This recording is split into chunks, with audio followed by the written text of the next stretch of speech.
Thank you to BQE, the makers of BQE Core, for their support of this episode. BQE Core is the software that makes it easy to manage your projects and people for maximum productivity and ultimate profitability. Learn more at bqe.com.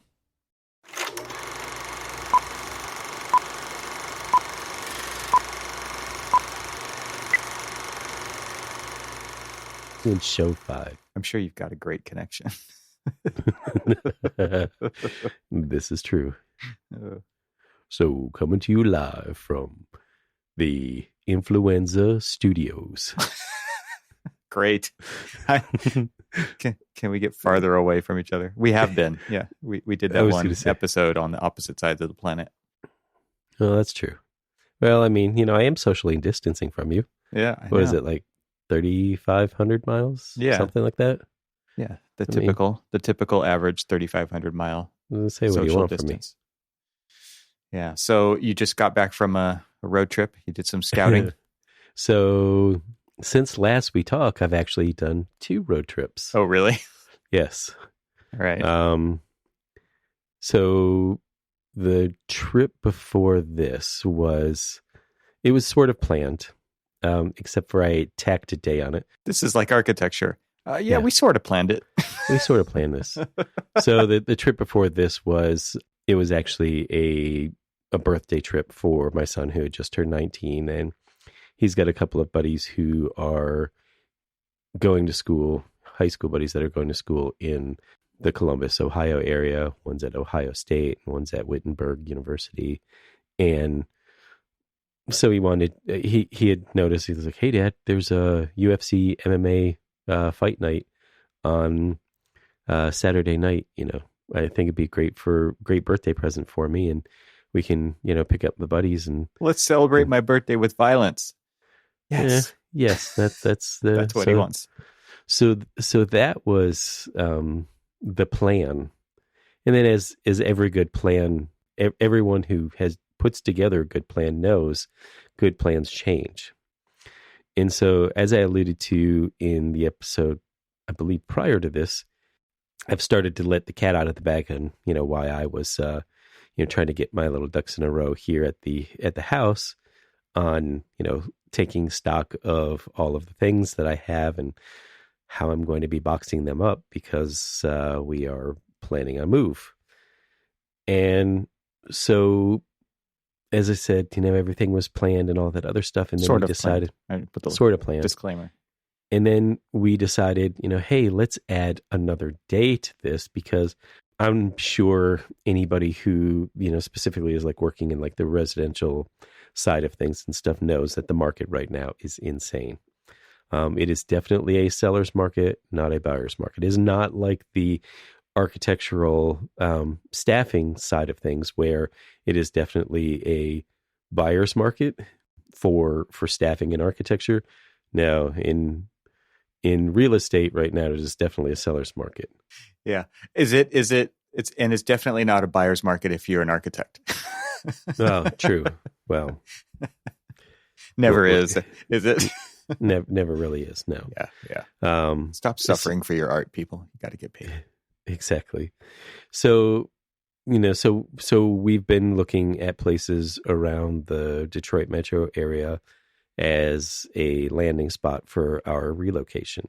And, as anyone who is either a parent or married to a teacher or both in my particular case, the teacher usually says that the school is the most important, factor in looking for a place.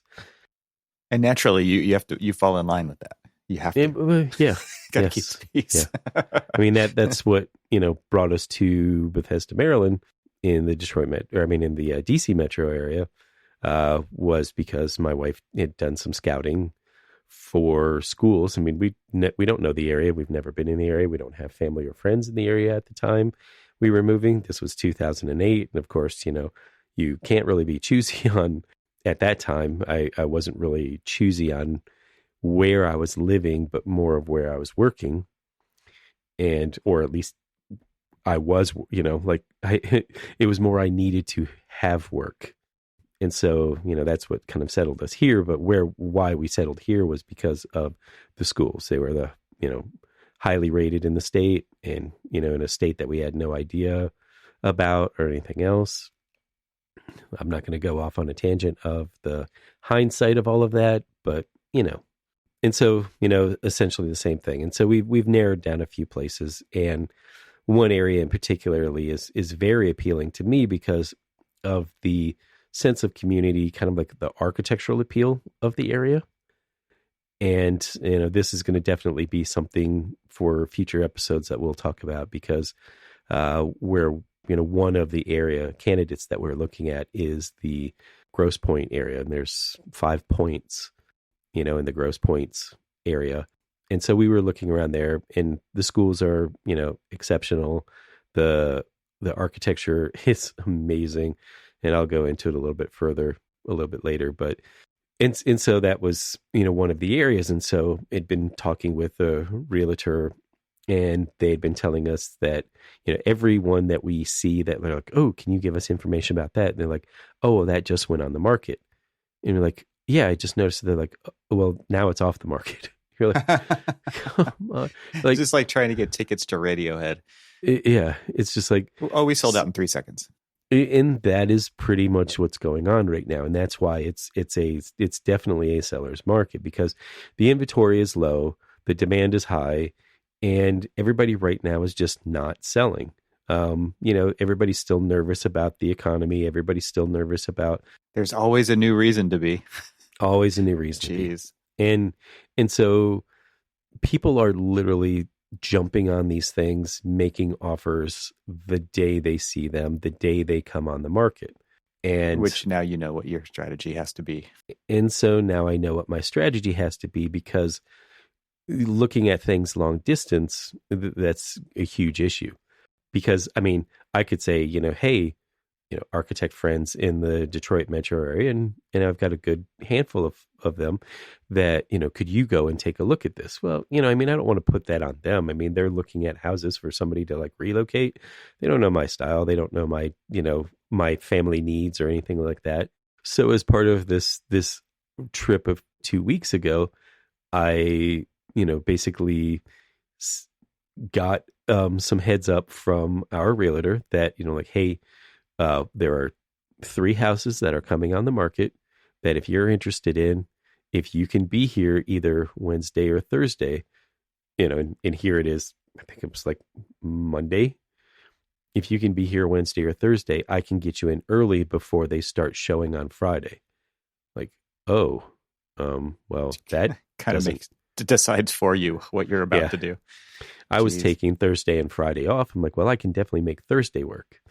And so on Wednesday night, I do the ACE mentorship volunteer work, and did that. And then my son came with me to that, and we decided, okay, well, we'll leave from there. We'll drive through the night. We'll get there in the morning. We'll take turn. Thankfully, he's a driver, so we'll take turns, driving, so that each of us can sleep. And so when we get there, we're fresh, or right, because we've been in a car for 10 hours or 11 hours, however you want to stack that one. You're like, great, we're going to start looking at, houses and stuff with someone we've never met. And both of us have basically, like rolled out of slept in a car. We always kind of slept in a car. In the Army, we would call those duffel bag soldiers, where they basically are like wrinkled and, disheveled and just an absolute mess. And so we were, a couple of little duffel bag soldiers, like rolling out of the car, like, hi, how are you doing? Let's start looking. Excuse the smell. But so we decided, hey, let's do that. And fast forward, we spent Thursday looking at 6 houses, and then going back and feeling good about one of them that, we really liked. Character wise, it was great. It was built by one of the original builders of the area. It was a Tudor style house. So it was actually a really funky looking house. And it had these really wacky engraved faces in the of a little old man and a little old lady on the mantle. Forever memorialized. These two little brackets. It was these really awesome, and we're definitely going to put in the show notes, caricatures of a little old man and a little old lady. And my son and I we started naming them. And so it's a Hansel and Gretel house. Exactly. And so we, I guess in a way we're weird because not in a way. Anybody who knows me knows that I'm weird. But anyway, with this kind of like scare of like, are we going to be able to find a house? Are we going to be able to find a house in time? And are we going to be able to find a house in the area that we really want? I mean, I don't want to settle for something. Houses, as we all know, are big purchases. Yeah. It's just this market, right? It's like... And this market has got me absolutely spooked. And so... It's out of your control, though, right? Like, you can do what you can do. And pretty much this is going to be a long game. Because if you're visiting 6 and seeing one that is acceptable, and how many do you actually have to make an offer on to get somebody to respond positively to that? It's like you have to look at a lot of houses. Yeah. Especially if they're going that fast. So fast forward to the next day. Well, I mean, because my wife wasn't there, I mean, obviously really worried about making any kind of decisions. And I went back to, that one house that we really liked a couple of times during the day, because thankfully it was literally right across the street from the realtor. So it was an unoccupied house. They had access to the lockbox, and I could basically somewhat come and go as I please, because it was, something that I really needed to kind of feel comfortable about. And I don't know what possessed me. I went back, I got my mother-in-law, I brought her back. Just like, anybody who was like willing to kind of take a look at it, I'm like, hey, if I make an offer on this on house, your wife's behalf. Yeah, really. Right. I mean, I FaceTimed her, walked through everything. You just needed to reduce your amount of risk. How many notes have you put in the drawings? Oh, yeah, to exactly. Reduce. See structural, anything. Totally. I mean, that was literally it. It's just like, if I make this decision, if I drive away from here, making an offer on this house, I mean, is my wife going to, like kill me for doing this? And so I was just like, if I bring her mother along, will she take the blame? Will she take the blame? That's the question. Exactly. It's like, hey, will you please shoulder this burden for me? Because I just can't take it. Exactly. Wow. Exactly. So, and as we were driving away on Friday, as we were heading towards Columbus, Ohio for our festivity of the fight, we decided that, well, we were driving away with an offer submitted. Okay. You made an offer. We had made an offer. Right. And it was the riskiest and the most nervous and just stomach churning thing that I've honestly done in a very long time.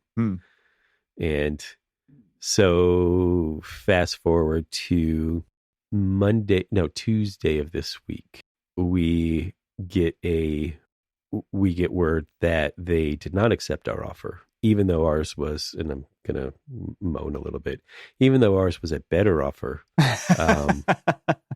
Come on, man. Well, there's this. So I'm just going to be honest with everyone and just say that, we're going to use our VA loan. I'm going to use my VA loan. I mean, why not? There's so many benefits to using it, and I've never used it before. I've always done conventional loans. That I was like, you know what? I mean, I'm going to go ahead and use my VA loan. And there is some aspect of the appraisal and inspection process that's a little bit more stringent than a conventional loan. And that's why people start to kind of shy away from it a little bit. But it's not quite true. Actually, VA loans can be processed faster than a conventional loan. You just can't expect everyone to understand all these nuances, right? Exactly. Especially if their advisor, realtor person doesn't understand all of those. Exactly. Yeah. And in fact, actually even, spoke with my lending agent, and he was a little perturbed by it, because he's like, then he goes, wait, he was pretty upset about them rejecting it, not understanding the process. And he's like, well, look, if we do another offer on anything, I would like to talk to the, listing agents and talk them through all of this process so that communication is the answer. Exactly. So they can, they can assure all of this. And so, we're like, well, bummer. We didn't get the Hansel and Gretel house, which, funny enough, you said that, but we actually were calling it that because of the two faces on the mantle. This was not pre-planned in any way. It was absolutely not pre-planned, but it was. We've just known each other long enough. Yeah. Exactly. And, I got to say, I mean, they definitely don't build houses the way they used to. And then some people may say, well, that's a good thing. But no, this one it was quirky as hell. It was charming as hell. It was unusual as hell. I mean, I was showing people some photographs and they're just like, there was this interesting green tile from the 20s that were in there. And somebody's like, oh, that reminds me of The Shining. I'm like, hold on a minute. They're like, and I was like, hold on a minute. And I showed them the hallway. And the hallway had this red runner carpet going up into it. And it sure enough they were like, oh my God, that looks even more like The Shining. What is it? The Grand Lookout Hotel or something like that? Exactly. Yeah. Yeah. And so I was like, spooky carpet. I've got the Hansel and Gretel Shining house now. Right. Yeah. But your mother-in-law vouched for it. But my mother-in-law vouched for it. So there was that. Although I will say that my 6'4" little child that was standing in the basement, he took his shoes off and he was standing on the freshly redone floors in there. And he wedged his head between the ceiling. He could be a post jack. Like, yeah. Yeah, exactly. Awesome. And hey, son, so we gotta straighten out the floor on the first floor. Can you go downstairs and jack yourself in there? Exactly. Just a couple more hours. Just a couple more hours. So it was one of those, like, I mean, I guess we could live with a 6'4" ceiling height, floor to ceiling clearance. I could easily live there. I mean, you would have had no problem. I would have had no problem. Like, I don't know. You would have been like, I don't know what y'all are complaining about. Right. What's the problem? So, again, fast forward, they said, they didn't accept our offer. And so we're like, okay, well, we'll continue to keep looking. And so, what other choice do you have? Exactly. So there were a few, and my wife was like, well, I mean, maybe this is a sign, maybe this, maybe because of the few, everything out of your control is a sign. Exactly. Like, well, maybe because we didn't get this, that, it was let's look for there's something better out there. That's totally, I mean, she was so positive thinking about this whole thing. Yeah, you kind of have to be, right? Like, it is so out of your control. And so this area of Michigan, there's very few, like, say, mid-century ranchers out there. And it's mostly, these like 20s and 30s homes, or, 10s, 20s, 30s homes that are just amazing in their own right. I mean, there's no two houses alike. They're all very unique. I mean, there's, a lot of like Tudors and colonials and craftsmen and you name it. I mean, that early few decades of architectural style in America of the early 1900s, it's all there. And it's, and it's a beautiful collection of stuff, and people have maintained it impeccably. And it's incredible. I mean, especially in the Detroit area, where it literally is a block across the street from Detroit, that people think, oh, Detroit, it's just in ruins and all this other stuff. This is one of those areas that proves, that Michigan and Detroit is typically just one of those things that people don't really understand unless they know it. And so, like I said, fast forward to that week. And so now it's last week, I guess, and from when we're recording now. And we were sitting there and we're like, okay, well, let's keep looking. And my wife uses her lunch hours when the kids are either at recess or at lunch, and she's just like churning away on realtor.com and everything else. And Is it still considered doom scrolling on realtor.com? Probably. It could be in this particular case, yeah. I think this is the topic, the actual topic, which is it transcends your looking for a house, which is how do people represent themselves online when it comes to selling their homes? And it's insane.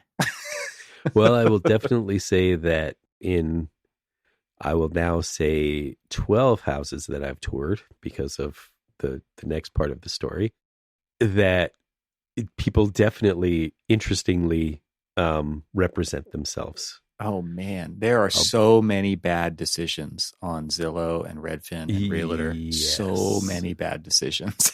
Yes. For everyone to see. And those pictures, they're in a database somewhere, Oh yeah. Yeah. They're not going away. Oh man. Bad I mean, stuff. it is definitely the glamour shots of the real estate world. And what blows me away are the ones that don't have the glamour shots. Like I've seen, like, we're not going to hide the fact that we're hoarders. We're not going to change the furniture for this shot, not one bit. Like, this is what you see is what you get. I've seen ones where they've photoshopped new carpet over the old carpet, and there's still stuff like poking up in front of the bed because they just didn't Photoshop it all out, right? Like, there's crazy stuff. They've Photoshopped the popcorn ceilings away, right? It's like, but they're there. Those are real. Yeah. Like, what? Let's take a quick break to share more about our sponsors. Systems and standard operating procedures. You already know that's how to build a profitable business and find the freedom you want. You need systems and procedures. But you struggle with choosing the systems you need most and how to implement those systems quickly so you can get back to doing what you love most. The Designing Your Business Masterclass series was created by an acclaimed architect and business consultant, Douglas Teager, FAIA, to help fellow architects and engineers run their firms more profitably while maintaining a healthy work-life balance. Douglas grew from a solo practitioner to become managing partner of his 30-plus person firm, and then later sold his firm so he can do what he does today, helping architects be more successful at Teager Consulting. On the third Wednesday of every month, Douglas dives deep into an essential topic that will strengthen the profitability of your firm and make it sustainable for growth in the years to come. Register now for the Designing Your Business Masterclass with Douglas Teager at bqe.com/masterclass and start implementing powerful systems for the profitability you need and the freedom you want. Every live masterclass session includes AIA continuing education credit, and when you visit bqe.com/masterclass, you'll have access to the full library of past sessions on demand. The Designing Your Business Masterclass is free, and it's brought to you by our friends at BQE, the makers of BQE Core, the software that makes it easy to manage your projects and people for maximum productivity and ultimate profitability. Register now for the next Designing Your Business Masterclass at bqe.com/masterclass. That's bqe.com/masterclass. And now let's get back to our conversation. In most of the cases of most of the houses that we looked at, the photos that they did post up were representational of the spaces that they showed. I was actually more curious about the spaces they didn't show. And there was one house that they didn't show the basement. And the basement had, according to the floor plan that they had with it, had a room, had a bathroom, had, this large open space. 2 inches of standing water. There were, places like that. There were other, there was just so many different interesting reasons why.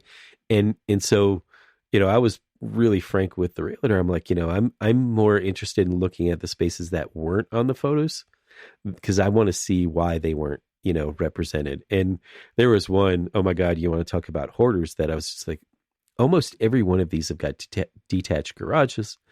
And most every one of them have shown the detached garage. In 2 cases, they did not. And I was wondering why. One was very much a hoarder. Now, the garage itself, impeccable.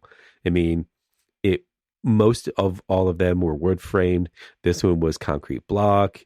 It was parge coated on the inside. It was painted. Everything was nice and clean. It was great truss work and everything else. I mean, so it was a garage to die for, especially, a car guy. It was definitely a garage to die for, except for the fact that there might actually be something dead in there, because it was so full that I could not move around at all. You open up the door and you're like, oh, okay, well, what is buried under all that? There's a garage. Now I could see that it was like, ooh, I see a scooter over there. I wonder if they'll leave this for me. Just like, how much as is? I'll clean up the mess. Yeah, I was like, but I get whatever's in there. They don't want to move with that. These are like the people who bid on storage units that are locked up. Yeah, and then you just get what you get. I could have been my own little picker. Yeah, there you go.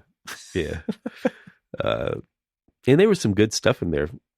And then in another one, the reason why they didn't show it was because the soil was higher than the floor itself, and so the bottom of all of the bottom of all of the studs that came down to the sill plate were pretty much water logged. And it was just like, well, sure, I'll go ahead and spend this much money and have to tear down the garage. Right. So those were like those red flags. You're like, maybe this is why they weren't showing them. So, fast forward to... There's a lot of fast forwarding in this episode. Yeah, I was going to say, people are probably doing the same. Exactly.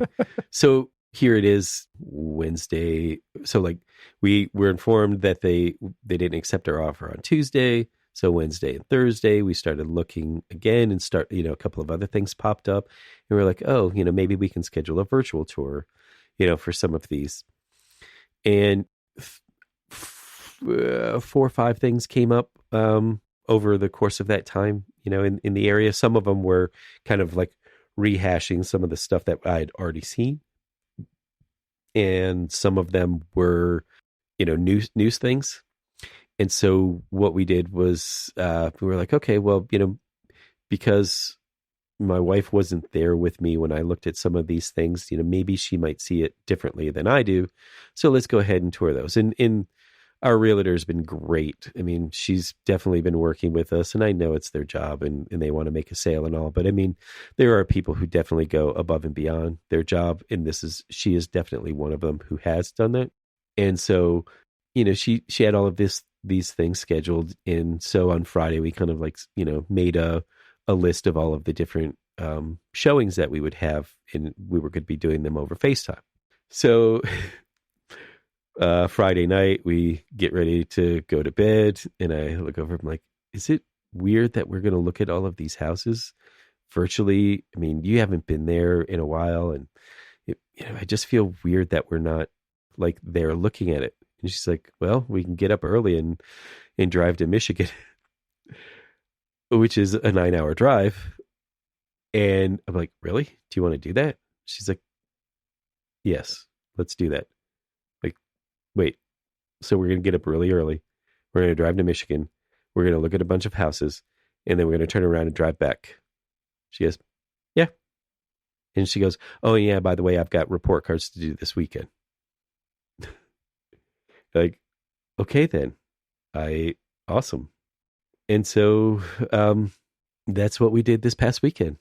Wow. That's crazy, man. So did she do the report cards on the drive? She did the report cards on the drive, and she used nice. my kind of have to. She used my mobile hotspot on my phone to submit them all. And yeah, look at her working remotely. Yeah, that's awesome. Wow, what a crazy thing. You kind of have to go see these houses in person. It's too big, At the end of the day, it's way too big of a decision to just say, wait, you're down in a basement. It's starting to pixelate. I can't hear you. Are you still there? Which was one of the first ones that we were looking at. And when we realized that, no, there's no way that we were able to do this. And if it's going to put mileage on my vehicle, then it's going to put mileage on my vehicle. I mean, you just got to, I mean, it's too big of a decision. And so that's what we did. Yeah. So Wow. my little road trip. I have a question for you about these realty listings beyond the photos, because I know you probably focus on the pictures like I do, but there's some amazing creative writing in those, aren't there? Oh my gosh. Yes. Like I can't even read them anymore. They're so bad. I would rather just scroll down to the specifications of the house rather than read the grandiose claims of the realtor who wrote that. Totally. It's just out of control. Charming 3-bedroom in the most desirable neighborhood. Right. Like, shut it. I mean, like, it's such a racket. And the wide angle lenses that they use to make these really small spaces look enormous. Wow, that looks. Yeah. Is it really only 1,500 square feet? Yeah, it really is only 1,500 square feet. And then when you walk in, looks like 2,000. Wow, this feels like 1,500 square feet or less. Jeez, truth in advertising is not a thing in realty. It seems like. I will say this: what's very interesting is all of the of the majority of the houses that are still occupied that we toured. It is interesting choices people make in the furnishings of their house, especially if it is a smaller house and they get this, like really large, like, hey, we're going to do this big puffy sectional. Super sectional. Or yeah, right. And you're just like, you can barely move around in this place. And, wow, like that's a choice. Yep, it is a choice. People make it. Wow. I mean, we've been living so small for so long that, we've always chose like more compact furniture. It doesn't mean it's uncomfortable or anything. It's just, it doesn't need to be this big kind of like marshmallow type sectional or something like that. It's just something that like fits the space, that doesn't make it feel so overwhelming that, you walk in and you're like, my God, you've got 2 feet between, your sectional and your TV and right. Stuff like that. So it's a home theater seating though. I mean, now we can claim that in the creative writing process of. Ooh, there you go. See, now you side job there. I could do this. Yeah, I could totally do this. I can Photoshop better than they can too.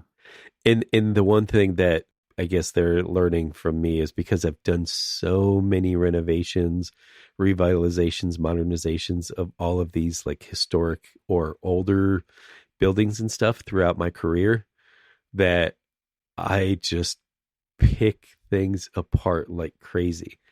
And then they look at me like, why would you even remotely consider this place with all of like the issues that you have?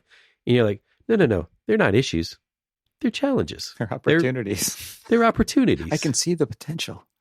Exactly. Yeah. Some of them was just like, well, I mean, there's a little bit of cracking here, and but this is a 105-year-old plaster, and clearly you've delaminated. And I gave her like a tutorial on like the attributes of old plaster and lath, like the old wood lath, and like how it starts to delaminate by when the keys like break off and it starts to pull away from the wood lath, and you clearly see the glaze over. Not interested. Not interested. So are you interested in buying? Yeah, right. Let's move this conversation along. Exactly. But I look at it as like, if you're a realtor that's selling that area, I mean, take an architect along and maybe talk to them about, not only the styles, but the spaces and things like that. And what's really interesting though, is that this realtor, she's keen on, understanding and knowing some of this stuff, because I mean, she is selling people. I mean, let's be honest, she's selling people closing in on almost 100-year-old houses. I mean, we all know that there are challenges with, older homes, and in being a owner of older homes. Just costs money. Oh, a lot of money. Yeah. I mean, it's the, they're the same issue as like, owning a classic car. You're buying an old car. It's creaky and old. That it's going to have some problems, so you either live with them or you don't. But they don't make them like they used to. I mean, my gosh, I was looking at some construction methods in there and stuff, and it was actually impressing me. I mean, it was just like, wow, they built it like this. I mean, wow, that's like solid. I got a bunch of redwood studs in my house.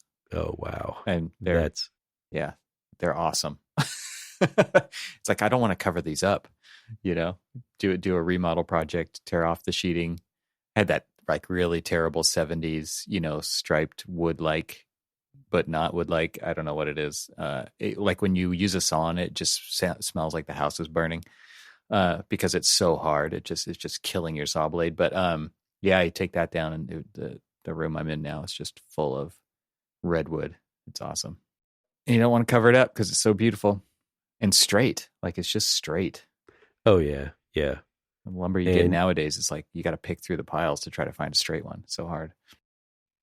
And you look at, I was walking through these houses, and you're like, there's like, it doesn't feel contemporary, but I would be really hard pressed to cover some of these things, to make it feel more contemporary, because the craftsmanship is so beautiful. You look at, I've been watching all these videos and TV shows on woodworking, and even listening to Nick Offerman's book, Good Clean Fun, about woodworking. And it's just, like that craft, there's just so much that goes into that craft that there's just, I looked at all of these places and I'm like, oh yeah, I'm going to celebrate this. I'm celebrating this. I'm celebrating this. Every time you have guests over, you point things out. Like, we're celebrating. Hey, check this out. They're like, why don't you tell me a story about plaster and wood lab? Yeah, exactly. Not interested. Can you pour me a glass of wine? Exactly. So what kind of beer do you got? Yeah.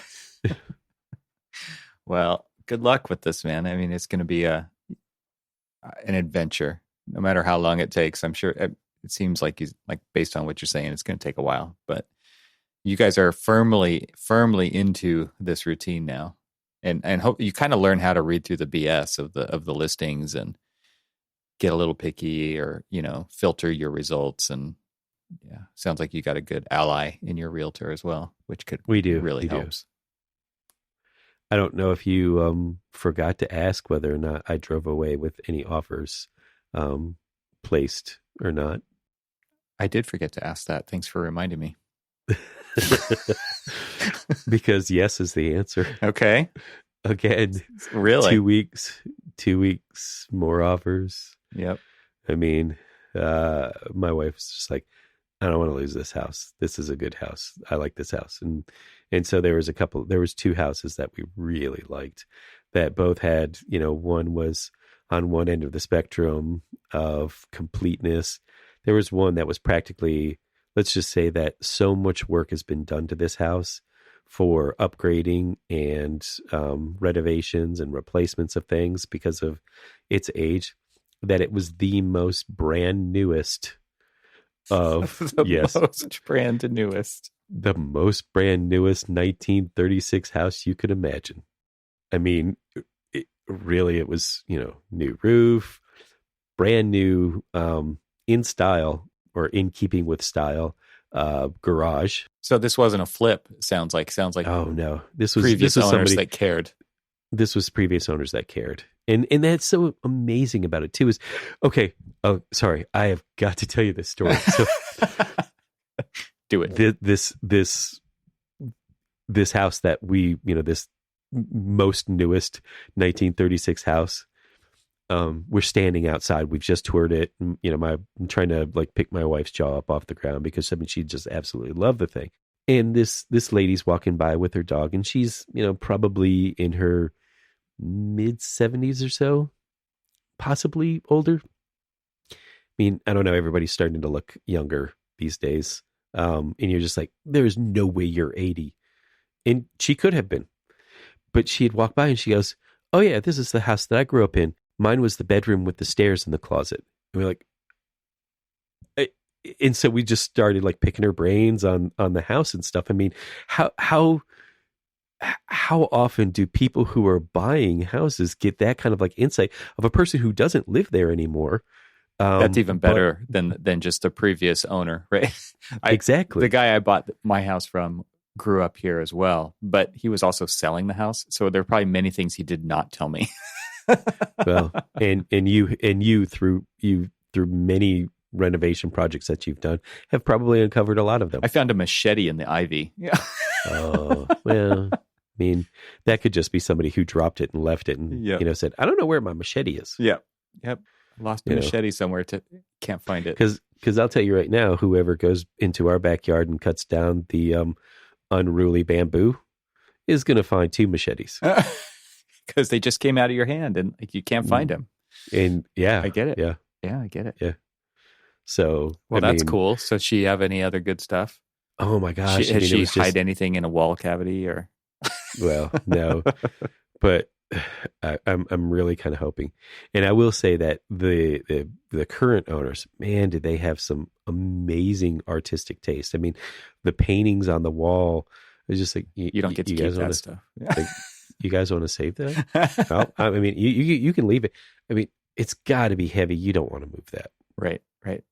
I mean, think of the stain it's going to leave on the wall when you take it off. You can leave whatever you want. That's cool. Yeah, it's always nice when you see quality, right? Yeah. Yes. It's reassuring. I was also worried. I'm like, oh crap! I don't know if we're going to be able to decorate our house as nice as it is right now. Yeah, it takes time. Yeah. Oh no, this was definitely a lifetime achievement of artwork and in interesting but very nice collectibles and things like that. It was they did it nice. So how long does it take to get a response to an offer? So in the last time that we wrote our offer, we put in 7 days, and it took them put it in on a Thursday night, and we didn't hear back from them until the following Tuesday.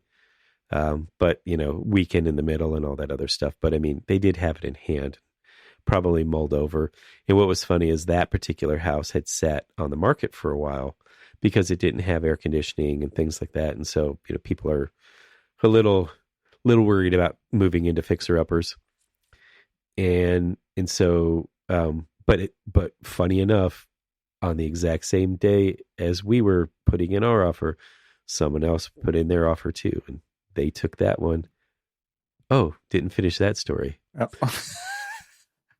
So are we rewinding now instead of fast forwarding? So now we're rewinding instead of fast forwarding. Okay. So this is funny because they decided that they were, because it was unoccupied, they shut off the water and everything. It's wintertime. Pipes froze. No. Lady put in her offer. She started to have her inspection. The inspector had the water turned back on. They turned the water back on. Where'd it come out of? This had radiator heating. Pipes burst. Radiators started leaking. Oh no! Not just one. And it's all wood flooring, I'm sure. All of the radiator heaters were leaking. Oh. The shower head popped, or it didn't pop off. It actually the pipe in the wall burst. And so we went back into it, just 2 days. 2 days ago now? Yeah. We went back into it 2 days ago.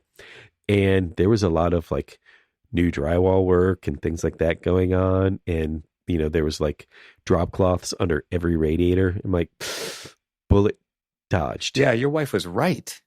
Oh, she was totally Has she right. let you know that yet? Oh, of course. And as she should. 1 point for Rochelle. Which makes me feel better about making sure that we are looking at these together. Yeah. So no more mother-in-law. No more mother-in-law.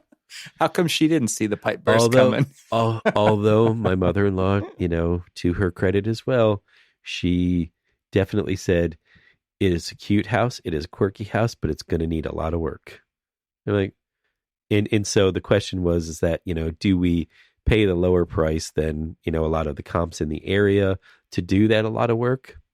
Or do we go and look slightly higher in the budget range and get something that's actually done. The problem that I see a lot with, especially the flips, is just that, okay, everything's gray and white nowadays. All the cabinets are gray. All the walls are white. All the carpet's gray. It's or beige, right? It's like rental beige, and everything's super, super neutral. And so it's new though. And seems to me what people are okay with buying, right? Because it's new, quote unquote. But you're going to end up like that stuff is cheap. It falls apart over time. It doesn't last. There's no quality. And like my daughter-in-law bought a house like that, over by where you are. The can lights are falling out of the ceiling, right? Like the cabinets are warping. Like the floors are shifting. Like the grout's cracking because it's an old house and they put giant tiles in. And, it's like there's so many things that they did just to cover it up and make it look good for the quick sale. And then you end up paying for it down the road. It's like, got to really be discerning when you're going out and looking at these places that it is done with quality in mind. Like you are a lot luckier when you're looking at a place that the previous owner spent time and money upgrading that stuff rather than a flipper. Yeah. Absolutely. I mean, you could definitely tell that, like, some of the ones that we saw, we were like, these were loved. And then you looked at a couple of other ones that were like, okay, a problem started. They weren't quite sure where that problem was coming from. So they kind of like left it. And there was one that we dubbed the saggy ceiling. And, we're scary. just like, so why is that sagging? Exactly. You won't know until you tear it out. I'm like, I am more concerned about not the actual saggy ceiling itself. I'm worried about the cause of the saggy ceiling. Totally. And if just a symptom. Exactly. Exactly. It's like, and if it hasn't been fixed, I don't know if I want to be the one to fix it. Right. Totally. So more adventures of house hunting across the country. So you wait, what? More than one location? And well, just okay, across mid from where you and I are. Well, let's just say mid in the Midwest. How about that? Fine, dang it, the Midwest. So or 550 miles away. You did put offers in, but you haven't heard back yet. That's where we're at right now. So we have put in 2 offers on 2 houses that we really liked, and one being more complete, the most newest. Did I call it the most brand newest? The most brand newest 1936 home that you can imagine, mm-hmm. and the rancher. The rancher, that albeit not fully renovated, is definitely fully livable, and that's fine. I mean, brand new appliances, everything else. I mean, it's a brand new roof. Lots of inspections of recent things, lots of updates on the mechanical. So there's a lot of things that there's a lot of history with, and so. Both of them make me feel really comfortable that the people who are selling them really took care of them. And, so there wouldn't be buyer's remorse with these that unfortunately would have been, I feel like there would have been some buyer's remorse with the other house that I looked at. All right. Well, keep us updated. I will. You have no choice. Exactly. All right. Thank you to BQE, the makers of BQE Core, for their support of this podcast episode.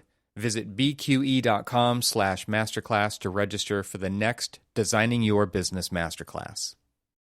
Thanks for listening. This show is part of the Gable Media Podcast Network. See all the shows at gablemedia.com.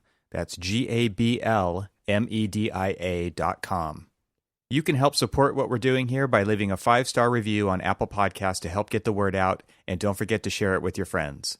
We'd love to hear from you, so leave a comment on the website at archispeakpodcast.com, where you can find our entire catalog of shows. Talk to you soon.